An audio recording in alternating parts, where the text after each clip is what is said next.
20 ရက်နေ့ကနေ29 ရက်နေ့အထိအင်္ဂါသားသမီးများအတွက်တပတ်စာဟောစာတမ်းဖြစ်ပါတယ်။ဒီအပတ်ထဲမှာအင်္ဂါသားသမီးများကလုပ်ငန်းခွင်မှာအပြိုင်အဆိုင်တွေကြားကနေမိမိရဲ့အရေးအချင်းကိုပြသခွင့်ရပြီးအောင်မြင်မှုရရှိမဲ့အချိန်ကာလဖြစ်ပါတယ်ရှင်။ပျောက်ဆုံးနေတဲ့အခွင့်အရေးဟောင်းတွေတို့မဟုတ်ညနာထားရတဲ့လုပ်ငန်းဟောင်းတွေပြန်လည်စတင်နိုင်မဲ့လက္ခဏာရှိပါတယ်။တတိပြုရမှာကစိတ်တို့စိတ်ဆက်ပြီးဒေါသရှေ့ထားဆုံးဖြတ်တာမျိုးကြောင့်အမှားအယွင်းဖြစ်တတ်ပါတယ်။ဘလို့ကိစ္စမှာဆိုစိတ်အေးထားပြီးတိုင်တွဲဖြည့်ရှင်းပါရှင်ငွေရေးကြေးရေးမှာခါကြတော့စီးပွားရေးအလွန်အားကောင်းနေပြီးဝင်ငွေဖြောင်ဖြူဖြူရှိပါလိမ့်မယ်ရှင်ခီပေါက်ကန်တဲ့အနှဲငယ်ရှိတတ်လို့ကန်ဆန်းဖို့မမေ့ပါနဲ့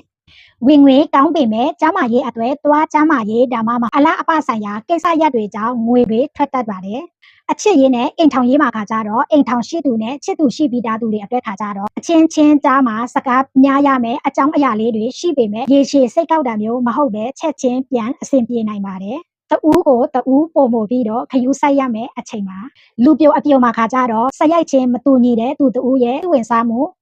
စိတ်လှုပ်ရှားစရာအချစ်မျိုးအစပြိုးမှုမျိုးကြုံရတတ်ပါတယ်ရှင်။တမရေးမှာခါကြတော့ခန္ဓာကိုယ်မှာအပူအောင်တာအားကြိုက်တာရှာကွဲတာမျိုးဖြစ်တတ်ပါတယ်ရှင်။အပူအဆက်တွေလျှော့စားပြီးကိုအပူချင်းခယူးဆိုင်ဖို့လိုအပ်ပါတယ်ရှင်။ကံကောင်းစေတဲ့အယောင်တွေခါကြတော့ပန်းရောင်နောက်ပြီးတော့အစိမ်းရောင်ဖြစ်ပြီးကံကောင်းစေတဲ့ကနန်းခါကြတော့381ဖြစ်ပါတယ်ရှင်ဒီအပတ်ထဲမှာဂျာတာပဒေသားသမီးတွေနဲ့တွဲဖက်ပြီးတော့အလုံးလောက်ကင်တိုင်ပင်ဆွေးနွေးလို့ရှိရင်အကျိုးထူးခံစားရပါမယ်တောင်အရက်တို့သွာလာရတွင်တတိထားပါ